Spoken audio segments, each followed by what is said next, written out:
Assalamualaikum warahmatullahi wabarakatuh. Bismillahirrahmanirrahim. Wassalatu wassalamu ala Rasulillah Muhammad ibn Abdullah wa ala alihi wa sahbihi wa mawalah wa la hawla wa la quwwata illa billah amma ba'd.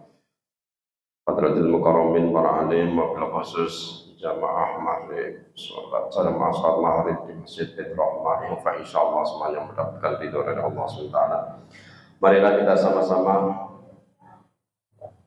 untuk menghidupkan Ihya'ul Lail, menghidupkan malam bainal maghrib wal isya. Kita sama-sama mengkaji kitab Nashaihul Ibad, yaitu kitab karya Syekh Nawawi Al-Bandani dari Imam Ibnu Hajar Al-Asqalani. Semoga apa yang kita pelajari pada malam ini membawa keberkahan hidup bagi kita semua, amin ya rabbal alamin. Namun sebelum kita mengkaji kitab Nashaihul Ibad, kita sama-sama kirim Fatihah untuk guru-guru kita, semoga menjadi wasilah ilmu kita menjadi manfaat dan barokah. Ala dunya wal badan salihah wa ala hadratin Nabi Mustafa Muhammad sallallahu alaihi wasallam wa ala alihi wa azwajihi wa dhurriyyatihi wa qurabatihi minal anbiya wal mursalin wal awliya wa syuhada wa shalihin wa sahabat wa tabi'in wal ulama wal musannifin wa jami'il malaikatil muqarrabin thumma usul Syaikhul Qadir al-Jilani wa khususan sahibi hadal kitab Syekh Nawawi Al-Bandani wa Syihabuddin Ibnu Hajar Al-Asqalani wa khususan jami'a sekarang min madrasatil qudsiyah wa min ma'hadi darul ulum wa jami'i abaina wa ummahatina syai'ulillahi lahum al-fatihah. A'udzu billahi minasy syaithanir rajim. Bismillahirrahmanirrahim. Alhamdulillahi rabbil alamin. Ar-rahmanir rahim. Maliki yaumiddin. Iyyaka na'budu wa iyyaka nasta'in. Ihdinas siratal mustaqim. Siratal ladzina an'amta 'alaihim ghairil maghdubi 'alaihim waladdallin. Amin. Allahumma shalli wa sallim wa barik 'alaihi wa 'ala alihi. Ya Rabbi bil Mustafa balligh maqasidana waghfir lana ma madha ya wasi'al karami ya Rabbi bil Mustafa balligh maqasidana waghfir lana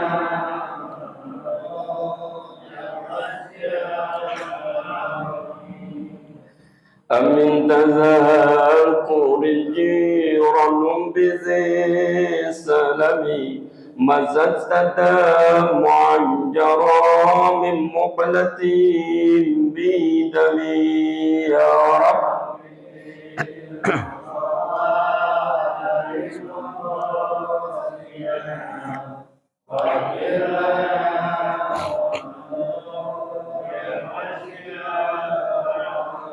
محمد سيد الكونين والثقلين والفريقين من قرب ومن عجم يا رب بالمصطفى بلغ مقام واغفر لنا يا واسع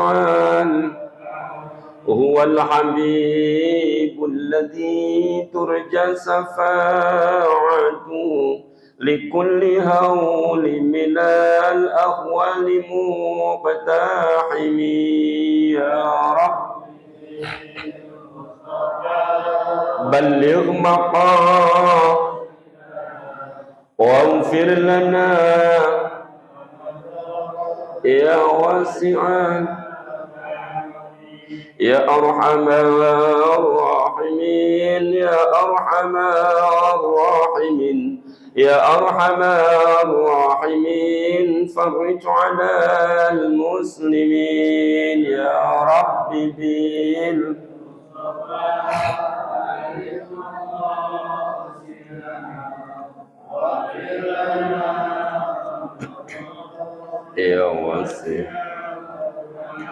Allahumma salli wa sallim wa barik alaihi wa ala alihi. Walal ghina bil mali bi ghairi judin. Qala al musannifu rahimallahu ta'ala wa nafa'ana bihi wa bi ulumihi fi daraini amin ya rabbal alamin. Ulang sedikit. Walal ghina, dan tidak pantas apa al ghina kaya bil mali dengan harta sugih, bi ghairi judin tanpa diiringi loman. Enggak pantas ada orang kaya pelit tanpa diiringi dengan loman. Qala Rasulullah sallallahu alaihi wasallam, as-sakhiyu qaribun minallah. As-sakhiyu dermawan, qaribun itu dekat minallahi dari Allah. Orang kalau dermawan itu dekat dengan Allah. Nah, orang kalau ngasih satu, Allah minimal balas berapa? Man jaa bil hasanati falahu asyru amsalihah. Barang siapa yang berbuat baik sekali, maka akan dibalas asyru amsalihah, 10 kali lipat. Minimal itu, minimal. Qaribun minan nas, dekat juga dengan orang lain. Kalau orang dermawan itu dekat dengan Allah, dekat dengan orang lain, disayangin orang.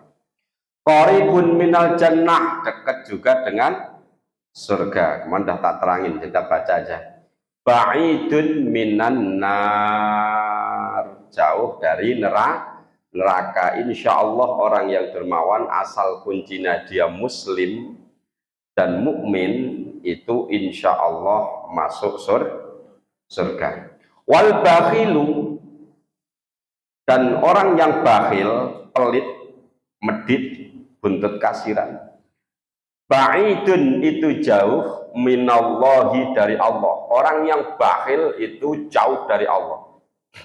Kok kenapa nih orang pelit pada ada yang banyak yang kaya? Itu sifat rahmannya Allah. Ba'idun minan nas, jauh dari orang. Duwe rokok ngumpul-ngumpul, ya kan? Ada yang seneng rokok di sini? Yang seneng rokok tuh, ngerokok ngumpul-ngumpul, kalau punya sendiri langsung umpetin, set. Kalau orang lain ngeluarin ikut ngurangin rokok orang. Kira-kira orang ini disayang apa dibenci? Wah, ada orang itu loh, rokoknya pada diumpetin semua. Nah, dia juga pelit ya. Yang seneng rokok. Ya kalau yang lain makanan. Maunya dijajanin, meluk nggak pernah jajanin, itu namanya pelit. Ya kali-kali balas jajanin, jangan minta ditraktirmu mulu. Ba'idun minan nas, ba'idun minal jannah, jauh dari surga. Qaribun minan nar, dekat neraka. Kalian saya terangkan itu. Wal jahilu sahiyu, orang yang bodoh tapi dermawan itu ahabbu ilallahi ta'ala, lebih dicintai Allah. Orang bodoh tapi dermawan, ada nggak Pak? Banyak, karena sering diakali. Bodoh sering diakali. Dermawan itu lebih dicintai Allah minal ibadil bakhil, daripada orang yang ahli ibadah. Ibadahnya mempeng luar biasa, tahajud nggak pernah ketinggalan, tuh jalan terus, puasa Senin Kemis yaumul bid, bahkan puasa Daud jisikat semua, sholat nggak pernah gotang, tapi pelit dulit, itu ternyata lebih dicintai orang bakhil yang dermawan. Walal fakru, nah ini lanjutannya ini. Walal fakru, dan tidak pantas apa al fakru, orang fakir, kekurangan, bi ghairi qanaatin, tanpa qanaah. Orang udah fakir, gurunek melulu, itu nggak pantas Pak. Yang pantas itu orang fakir dikasih Allah kemiskinan, kekurangan itu harus konaah itu rela. Nah, ngertiin konaah itu gampang, rela. Nerimo ing pandum, rela, udah rela ya Allah saya rela. Ha, itu namanya konaah. Qala Rasulullah sallallahu alaihi wasallam, kun wari antakun a'budan nas. Jadilah engkau yang wirai, yang hati-hati dari perkara yang diharamkan. Takun maka ada kamu, jadilah kamu a'budan nasi, itu lebih ibadahnya manusia. Wakun qani'an, dan jadilah engkau yang nerima ing pandum, nerima pemberian Allah. Takun maka jadi kamu askuron nas, itu lebih bersyukur-syukurnya manusia. Kalau kita menerima apa aja yang Allah berikan dengan rasa gembira, mulutnya alhamdulillah, hatinya juga alhamdulillah, itu dan jawarehnya, anggota badannya alhamdulillah, maksudnya mau menjalankan apa yang Allah perintahkan dan Allah menjauhi yang Allah larang, itu namanya anggota badannya juga ikut bersyukur. Maka orang yang begini ini orang yang paling bersyukur-syukurnya di hadapan Allah dibanding manusia lain. Wa akhibba linnasi, wa akhibba, dan cintailah kamu linnasi kepada orang lain, sesuatu tuhibbu yang cinta kamu linafsika untuk dirimu sendiri. Takun maka ada kamu mukminan, itu orang yang beriman. Kalau kamu mengaku beriman kepada Allah dan Rasulnya, benar-benar mengaku beriman, maka kamu mencintai orang lain seperti kamu mencintai dirimu sendiri. Bisa nggak Pak itu Pak? Hah? Susah Pak, bener, susah, serius. Suruh mencintai apa-apa yang kita cintai, ya kan? Seperti yang orang lain cintai, seperti kita mencintai diri kita sendiri. Susah Pak itu. Itu berat itu. Wa ahsin, dan perbaikilah mujawarotaman, bersandingan dengan orang.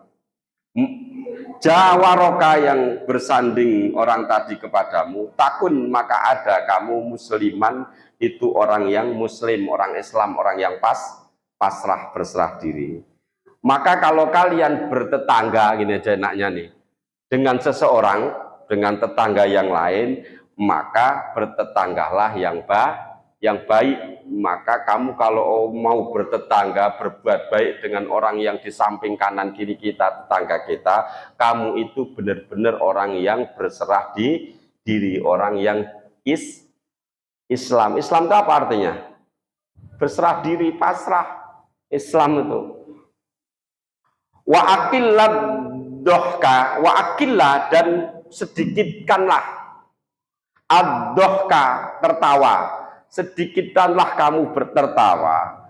Fa inna kasrotad dohki, karena orang sesungguhnya banyaknya tertawa, tumitul kolba, itu membunuh apa? Banyaknya ketawa al-qalba, hati. Orang yang banyak tertawa itu membunuh hati, menjadikan hatinya mati. Apa maksudnya? Susah dinasehati, keras kepala. Hatinya keras kalau kebanyakan ketawa. Makanya ketawanya dikit aja. Rasulullah itu kalau ketawa Rasulullah, tapi enggak kayak kita. Kita kalau ketawa kan sampai perutnya mules kalau lucu. Wah, gitu kan? Itu nggak boleh itu. Tertawa boleh, tapi nggak boleh sampai apa namanya Pak? Mekekelen ya. Wah, itu nggak boleh. Ketawa boleh ketawa. Rasulullah ketawa juga, Rasulullah senyum. Kadang Rasul ketawa sampai kelihatan gigi bahamnya, tapi nggak kayak kita. Pak, tapi banyak kan Rasulullah itu ketawanya lebih larinya ke senyum.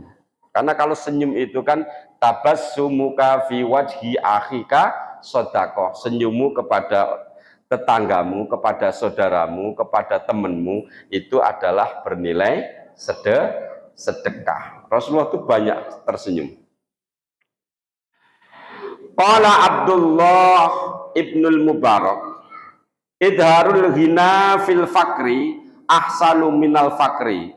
Memperlihatkan kecukupan fil fakri di dalam kekurangan itu ahsanu minal fakri, lebih baik daripada kefakiran itu sendiri. Maksudnya gini, kalau jadi orang miskin, orang fakir itu jangan terlalu memperlihatkan kefakirannya. Jadi perlihatkanlah kita itu seakan-akan cukup. Itu susah ya Pak. Kita kan puasa aja kelihatan diperlihatkan puasanya. Kalau jalan dereng-dereng tuh miring-miring gitu kan. Nah, itu kelihatan kok lemes banget sih puasa. Puasa apa? Ya alhamdulillah puasa Senin Kemis pas ini Rojab, bulan Rojab, tapi kelihatan banget tuh. Nah, itu kita biasanya gitu. Yang paling bagus gimana? Jangan perlihatkan kuayanya itu orang seger gitu, sehat, padahal seaslinya lemes. Rasulullah itu saking kalau kita ngumpetin kelaparannya itu Rasulullah. Pernah Rasulullah itu 3 hari nggak makan, itu sampai perutnya diganjel tak pakai batu. Perutnya diganjel pakai batu terus diikat kain Pak. Jadi dilihat orang itu perutnya isi, padahal isinya batu. Itu kalau pas nggak salah itu pas perang Khandaq. Pas perang Khandaq itu Rasulullah ikut gali parit. Itu perutnya diganjel pakai batu sehingga sahabat lain itu curiga gitu, kok bunyinya kerusak gitu, kelutak gitu. Ternyata itu isinya batu. Ditanya Rasulullah, sudah kalau nggak salah itu 3 hari nggak makan. Akhirnya disediain itu sama sahabat 1 kambing kecil, apa nama anak kambing namanya? Ya cempe tapi udah agak gedean gitu. Terus disembelih itu sampai tujuannya yang punya rumah tadi memberi, cuman Rasulullah yang dikasih hidangan tuh Rasulullah. Cuman namanya Rasulullah kan nggak mikirin sendiri. Cempe itu disembelih dibikin bubur harisah namanya kalau orang Arab. Nah, bubur itu dimasak jadi semua sahabat dipanggil. Yang gali itu dipanggil Pak semua. Oh ini yang punya rumah pucet. Ya gimana Pak, nyediain katakanlah cuma cukup 5 orang. Ya orang perang Khandaq yang gali kan orang banyak itu, ratusan kali. Yang punya rumah pucet. Ini cukup apa enggak ini ya. Tapi sama Rasulullah tuh didoain itu setiap orang kenyang semua tuh. Dan buburnya nggak habis-habis. Sampai orang sudah makan semua, buburnya itu yang kalau kita di kendi ya Pak namanya. Tempat apa namanya itu Pak? Kendil ya. Di kendil itu diambil nggak habis-habis sampai semua kenyang. Itu namanya apa? Mukjizat itu. Kalau kita mah cukup 5 orang ya nggak bakal nambah ya segitu. Itu Rasulullah bisa kenyang semua. Nah, itu kalau nggak salah kejadian ini pas perang Khandaq, bikin landakan apa namanya? Parit. Itu usulannya Salman Al-Farisi untuk perang Khandaq itu. Trik itu apa namanya? Strategi Khandaq itu yang mengusulkan Salman Al-Farisi. Makanya kalau Rasulullah itu perang, mau ada perencanaan perang itu Rasulullah ngasih ide, terus sahabat nanti tanya, ya Rasulullah, ini ide ini dari pribadi engkau ataukah ini dari Allah wahyu? Kalau Rasulullah bilang ini murni dari saya, boleh nggak kita ngusulin? Itu para sahabat. Kalau Rasulullah silahkan usul para sahabat. Menurut saya begini, trik di negara saya begini gini. Nah, makanya perang Khandaq itu usulannya Salman Al-Farisi. Nah, maksudnya triknya ya apa namanya, strateginya. Walar rif'atu dan tidak patut apa ar-rif'atu, keluhuran, kemuliaan. Rif'ah itu mulia. Fin nasabi, baik mulia di dalam nasab, wal hasabi dan derajat sosial. Ya, derajat sosial bapak pangkat, ya titel termasuk enggak, pangkat, kekayaan itu namanya derajat sosial. Orang kaya kan mesti orang miskin minder. Nah, kalau ada orang mempunyai derajat yang tinggi, kemuliaan yang tinggi, baik nasabnya maupun secara sosial ekonominya, dia bagus, jabatannya tinggi, tanpa bighairi tawaduin, tanpa diiringi tawaduk, maka tidak pantas, ora patut. Sing patut gimana? Kalau punya derajat tinggi ya sopan santun. Tapi biasanya Bu, orang kalau punya derajat tinggi cenderung sombong apa sopan santun? Nah itu kan suaranya kenceng.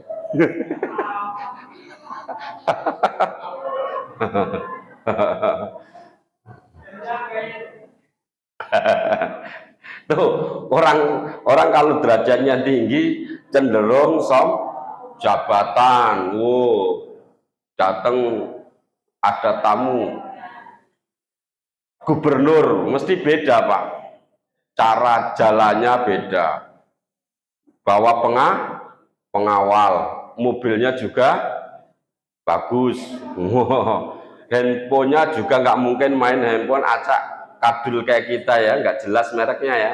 Wah mereka mau mungkin handphonenya aja harganya di atas puluhan juta, bener. Kalau kita mah cukup aja handphone kelas apa Pak namanya, yang beli second itu. Apalagi yang orang tua-tua dulu itu yang penting bunyi. Tuh, cenderung sombong. Makanya orang yang mempunyai derajat tinggi itu pantasnya ya tawadu. Apalagi ini nasab nih kan, sekarang lagi polemik nasab nih kan, sampai ngikutin YouTube nih lagi terus, ini sudah 2 tahun nih bergulir polemik nasab ini. Nasab siapa yang dipolemikkan? Nasab baginda Nabi Muhammad Shallallahu Alaihi Wasallam. Kenapa dipermasalahkan? Karena orang-orang ya yang merasa pernah dulu namanya di YouTube, ini saya bacain doang, yang dindawiri, dawir itu pasti dipalak ya bahasanya ya, dimintain tapi nodong gitu loh. Nah itu yang minta-minta itu mengaku dzurriyyah Nabi, itu yang nggak rela di situ permasalahannya itu. Akhirnya diteliti itu, diselidiki secara sejarah, filologi, tes DNA, nyambung nggak sih Rasulullah mempunyai anak cucu kok bisa begitu akhlaknya gitu loh.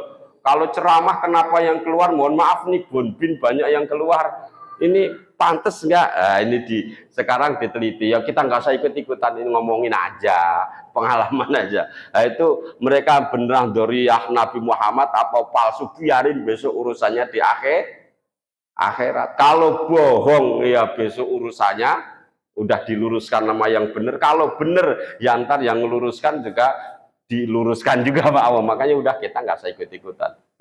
Kita ngikutinya, kalau orang itu takwa kita sopan, kita tuh tunduk, kita sopan balik gitu aja. Karena apa? Inna akramakum indallahi atqakum. Sesungguhnya orang yang paling mulia di hadapan Allah bukan karena turunan, bukan karena kekayaan, bukan karena jabatan, bener. Tapi orang yang mulia di hadapan Allah itu karena apa? Takwanya. Udah, itu udah selesai dah di situ aja. Umpama nih, kenapa kok dipermasalahkan sih nasab Rasulullah? Kenapa dipermasalahnya nyangkut agama? Tapi kalau umpama nih kita ngaku turunannya Batik Madrim gitu ya, nggak akan yang ribut.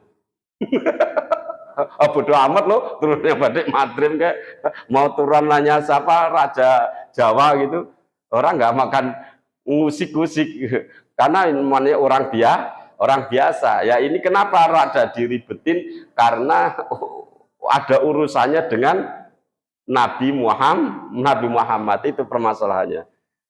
Itu biarinlah orang yang ahli-ahli. Kita pokoknya kuncinya satu aja, kuncinya kita itu. Inna akramakum indallahi atqakum. Pokoknya yang mulia di hadapan Allah tidak lain tidak bukan adalah orang yang bertakwa. Udah, itu selesai.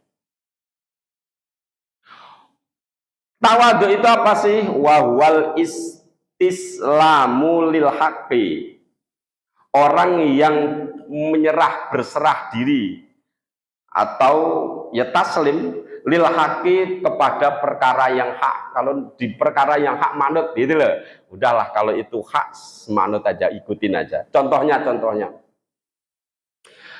kita lagi rajin banget sholat. Ada nggak sholat ba'diyah subuh? Nggak ada. Wah, kita rajin banget. Kalau kita ngikuti perkara yang hak, ya nggak ada sholat ba'diyah subuh, ya nggak usah nambah-nambah. Itu namanya berserah diri. Tapi kalau kita rajin, harusnya ada tuh, duhur ada qobliyah ba'diyah, ya kan? Maghrib ada qobliyah ba'diyahnya nggak ada. Maghrib ada yang mengatakan qobliyah ada, ba'diyah ada, walaupun pertentangan itu qobliyah. Isya qobliyah ada, ba'diyah ada. Kenapa subuh sama asar nih kenapa sih nggak ada ba'diyah? Sekalian kan ada pahala tambah. Ibu ini aturan udah. Makanya tawadhu itu udah nyerahin aja kepada perkara yang hak, udah kita serahin. Ya alhamdulillah malah ringanan gitu, nggak usah nambah-nambahin. Watarkul i'tiradi anil hukmi, dan meninggalkan berpaling dari hukum. Nah ini juga sama, nggak usah sekarang udah hukumnya babi itu haram ya haram, anjing itu haram ya haram dagingnya kalau dimakan. Itu nggak usah sampean musing-musingin gitu, pusing-pusingin. Kenapa babi haram? Padahal kan dagingnya enak. Ini nggak ada masalah nih, kita makan aja. Lah itu namanya apa namanya? I'tirad anil hukmi, berpaling dari hukum-hukumnya. Nggak boleh ya nggak boleh, udah. Itu termasuk tawadhu. Jadi tawadhu itu berserah pada perkara yang hak, ngikutin aja perkara yang hak, dan meninggalkan perkara yang dilarang. Itu termasuk sudah tawadhu di sini. Walal jihadu, dan tidak patut apa al jihadu, ajak-ajak. Di sini jihad itu artinya mengajak-ajak. Ai ad-du'a'u, yaitu mengajak-ajak ila dinil haqi, kepada agama yang hak, bi ghairi taufikin, tanpa diiringi pertolongan Allah. Jihad bisa dimaknani jihad. Tidak patut berjihad kalau tanpa diiringi dengan pertolongan Allah. Semuanya ini sinergi, sinkron. Wa huwa ayyakuna fi'lul abdi muwafiqan lima yuhibbullahu ta'ala wa yardahu. Apa sih taufik itu? Taufik itu pekerjaan hamba Allah yang ngepasi, berkenaan dengan cintanya Allah dan ridhonya. Jadi taufik itu pekerjaan yang dilakukan oleh hamba Allah, itu pekerjaan itu bertepatan dengan perkara yang dicintai Allah dan diridhoi. Contohnya sholat. Sholat itu pekerjaan yang Allah cinta dan ridho ketika abdun hamba melakukan pekerjaan itu. Sedekah dan lain-lain dah, termasuk jihad. Ruya annahu sallallahu alaihi wasallam afdalul jihadi, seutama-utamanya jihad, antujahida nafsaka, yaitu apabila engkau memerangi nafsumu, wahawaka, dan keinginanmu, fi dzatillahi, karena mencari ridho Allah. Jihad itu yang paling utama, yaitu memerangi hawa nafsu. Untuk apa? Mencari ridho Allah. Tujuannya untuk mencari ridho Allah. Berapa merangi hawa nafsu itu paling berat. Makanya dulu Rasulullah ketika usai perang Badar itu perang terberat karena muslim baru sedikit, orang yang masuk Islam itu baru sedikit. Yang ikut perang itu kurang lebih 300-an. Musuhnya 1000. Berarti satu harus ngelawan 3,5. 300 lawan 1000. Satu orang harus ngelawan minimal 3. Senjatanya ala kadarnya. Kalau nggak salah itu kudanya cuma 2, Pak. Kuda perang itu cuma punya 2. Padahal orang kafir banyak yang berkuda. Nah, itu usai perang itu umat Islam menang. Itu kata baginda Rasul, kita ini usai melakukan perang yang kecil. Loh, kok perang kecil ya Rasul, ini berat banget. Karena ada perang yang lebih besar, yaitu memerangi hawa nafsu. Nah, ini yang kita ini sering perang dengan hawa nafsu.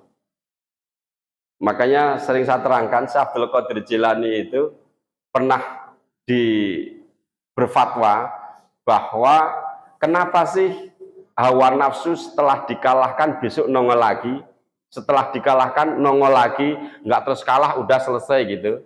Kata Syekh Abdul Qadir Jilani, dengan munculnya hawa nafsu baru lagi itu, Allah memberikan peluang untuk kita mencari pahala. Kalau kita nggak punya nafsu lagi setelah ngalahin, ya kita peluangnya dikit.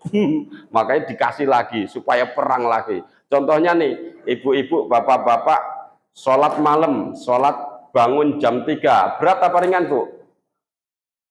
Ringan? Oh, berat. Berat, tapi kita bisa bangun maksain, bukan kencing doang ya, bangun terus sholat. Nah, kalau cuman kencing doang saya juga sering bangun, pipis, mancal selimut lagi. Itu namanya bukan perang hawa nafsu, merangin rasa kepengin ketimbang ini bangun, Pak Kaslo udah biasa tuh, bangun mandi dia. Mau mandi gede mau kagak pokoknya mandi. Kalau kita mah nggak bisa tuh, belum sampai sono saya. Kalau Pak Kaslo udah rutin tuh ya Pak, udah bisa tuh, istiqomah, dia bangun malam terus mandi. Ini luar biasa tuh. Bangun malam paling bagus gitu Pak. Mandi di atas jam 1 itu mandi sehat. Mandi sehat. Karena di tempatnya Mbah Hasan Mangli Magelang itu tamu di sana, mau tamu modelnya kayak apa wajib mandi malam. Padahal di Gerabak namanya itu Pak, mau musim hujan mau musim panas, airnya tuh kayak es. Zaman dulu, nggak tahu kalau sekarang ya, udah banyak dosa nggak tahu ya. Zaman dulu itu airnya tuh lo dipegang tuh nyes. Itu mau orang itu ulama kayak mau kelas cere mau semuanya yang datang ke situ, menurut riwayat ini dibangunin dan wajib mandi. Itu dingin. Lah kita mohon maaf nih, air kita kan nggak dingin. Ya, dingin kita kan karena habis tidur pakai AC. Bukan airnya yang dingin. Itu kita mandi malam aja aras-aras. Ya Irwan mandi malam kepaksa doang. Itu aja mandinya nunggu pagi. Ini Pak Kasno bisa istiqomah, luar biasa. Itu mandi, habis mandi terus menjalankan ritual keagamaan ibadah, qiyamul lail bahasanya itu, tahajud, sholat taubat, sholat hajat, sholat witir, dan rangkaiannya doa itu bagus. Ya itu istiqomahnya yang susah. Mungkin kali-kali bisa, cuman istiqomahnya itu susah. Lah bisa merangi itu sudah luar biasa Pak. Apalagi perkara yang wajib. Ya harus kita perangi, harus bisa melaksanakan, aras-arasnya hilangin. Sholat duhur lagi enak kongko-kongko. Oh, ini mohon maaf nih, ini sering yang terjadi nih.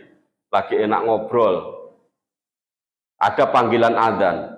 Kira-kira bapak-bapak mengajak tamunya ke masjid, apa bapaknya yang ngalah? Ini jujur nih. Kita kan biasanya yang ngalah. Akhirnya apa? Oh, ya udah, ntar sholatnya jamaah di rumah. Kan malah ngeluarin makan. Padahal yang paling bagus tuh Pak, kalau panggilan makanan belum dihidangkan, makanan belum dihidangkan nih, itu paling bagus tamunya digeret ke masjid diajak, ya Pak sholat dulu, habis sholat kita ngopi-ngopi, itu paling bagus. Cuman kita kadang kalah sama nafsunya. Rawahu Dailami, diwariatkan oleh Imam Dailami. Berapa menit lagi Mas? Ini bab 10 makalah yang ketiga udah selesai. Mungkin ada yang perlu dibahas, monggo. Kalau nggak ada kita lanjutkan ke makalah selanjutnya.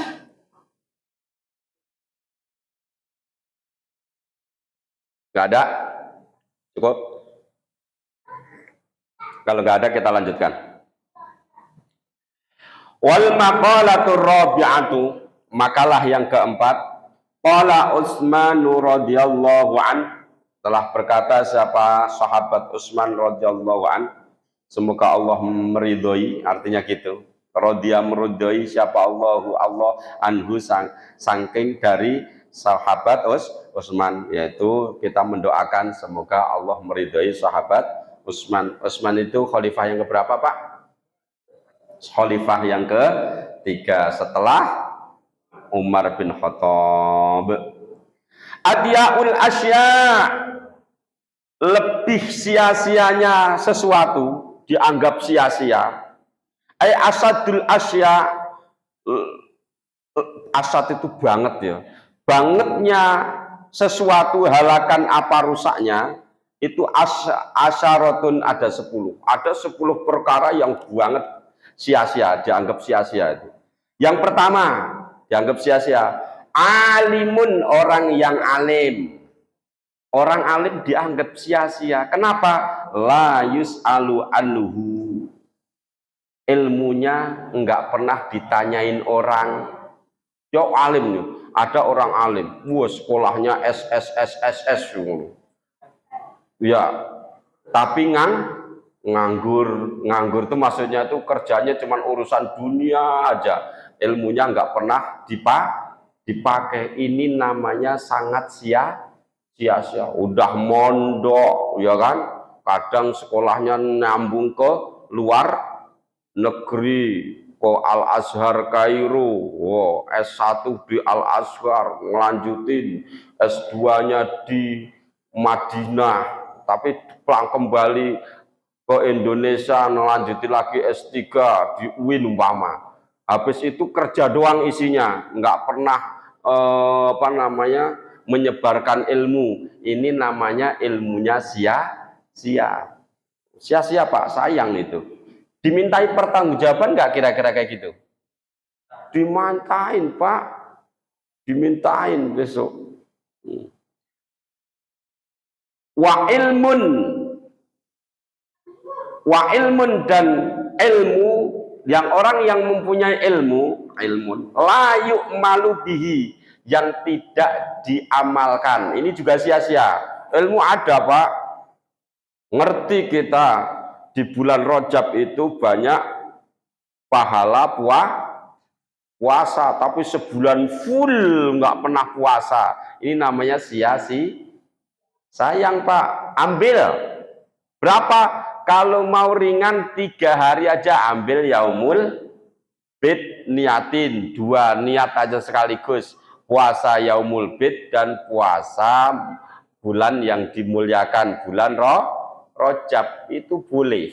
Jangan dihabiskan waktunya sebulan full nggak pernah puasa. Jadi kalau bisa, kata baginda Rasul, ada sahabat namanya Al-Bahili. Sahabat Al-Bahili ini datang kepada Rasulullah tahun awal, setahun yang lalu maksudnya, itu badannya seger, kimpel-kimpel lah, seger, gagah. Terus datang lagi setahun kemudian, itu krempeng Pak, kayak kurang makan. Ditanya sama Rasulullah, dia nanya sama Rasulullah, ya Rasulullah, masihkah engkau kenal kepadaku? Bahasa gitu. Oh, kamu siapa ya? Saya Al-Bahili ya Rasulullah, yang tahun lalu ke sini. Oh, perasaan dulu kamu agak gemukan, dah seger gitu. Kok sekarang kok apa namanya? Ya bukan kumel, maksudnya keren kurus gitu. Kok kurang makan lah, bahasanya apa Arab. Ya ya Rasulullah, karena kalau saya ini kalau malam saya habiskan untuk sholat. Kalau siang saya habiskan untuk puasa. Itu diomelin malah Rasulullah. Badan itu punya hak. Gitu loh. Badan itu punya hak. Ya puasa ya muka. Jangan dihabiskan semuanya untuk puasa. Nah, sehingga dinasihati sahabat Al-Bahili ini, kalau nggak salah kalimatnya itu sum minal harami watsruk, 3 kali itu, sum minal harami watsruk, sum minal harami watsruk, puasalah kamu dari bulan Muharram kemudian kamu muka. 3 kali ini diulang-ulang sama Rasul. Artinya gini, bahwa kita itu ya puasa ya enggak, ya puasa ya enggak, jangan dihabiskan waktunya puasa terus. Nah, kalau bisa gini kata Rasulullah, sarannya itu kamu puasa sebulan minimal sekali, sebulan itu minimal ambil sekali aja. Kata sahabat Bakri, ya Allah apakah enggak boleh nambah? Ya udah, kalau enggak dua kali. Apakah nggak boleh nambah ya Rasul? Boleh, kalau bisa tiga kali. Nah, itu sarannya Rasulullah itu. Jadi artinya puasa di bulan Muharram itu sangat dianjurkan, tapi jangan juga beratkan. Ya kita ambil nih kalau bulan Muharram supaya ringan nih. Bulan Rajab itu termasuk Muharram. Jadi kalau mau ringan nih 1 sampai 7 boleh, atau Senin, Kemis, atau Yaumul Bid, itu udah aman itu kita. Karena badan itu punya hak. Rasulullah itu membagi waktu menjadi 3, Pak.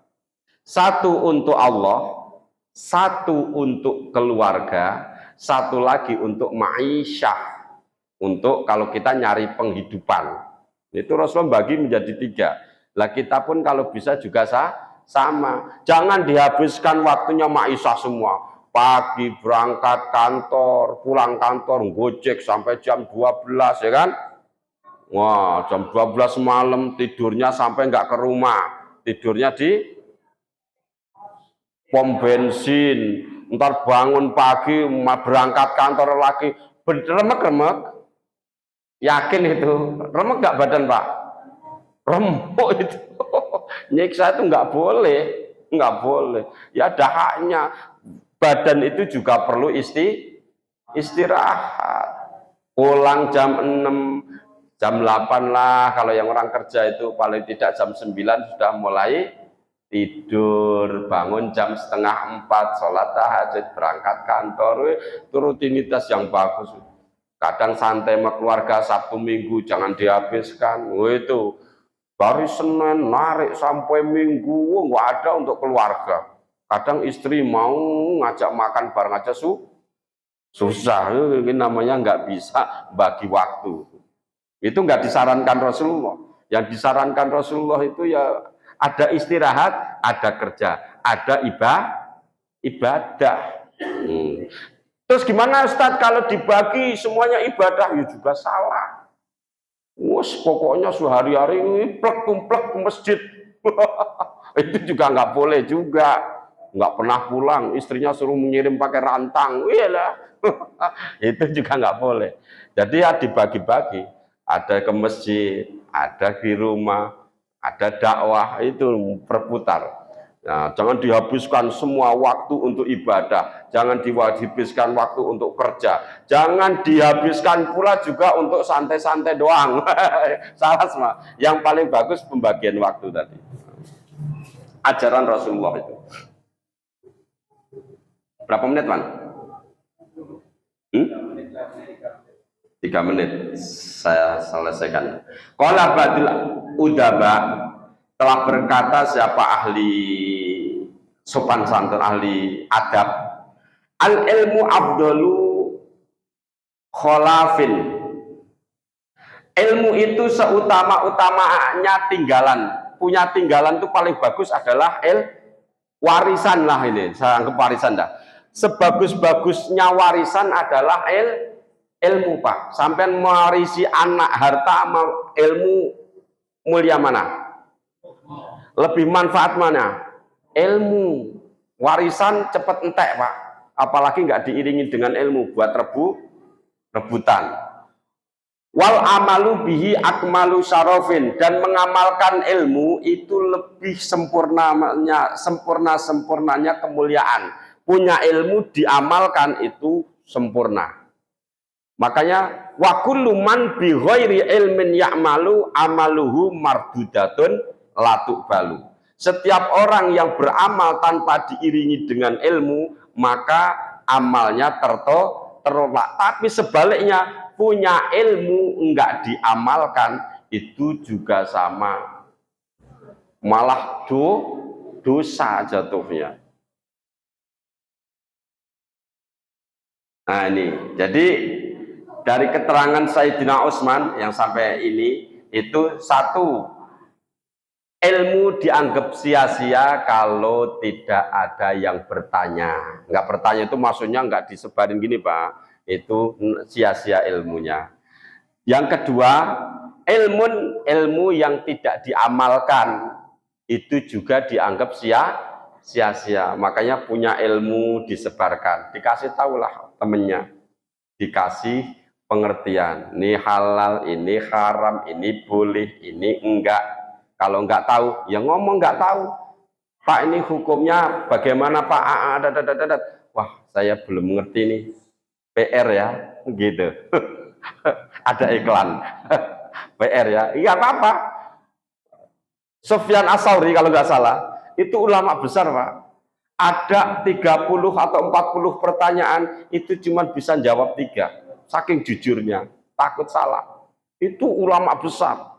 Kalau kita kan nggak nyari-nyari, padahal belum ngerti. Itu yang nggak boleh, ya. Demikianlah dapat saya sampaikan, karena dari tadi saya tawarin nggak ada pertanyaan sampai game over nih. Apabila kalimat-kalimat kami, keterangan kami kurang berkenan, kami mohon maaf yang sebesar-besarnya. Wabillahi taufiq wal hidayah. Wassalamualaikum warahmatullahi wabarakatuh.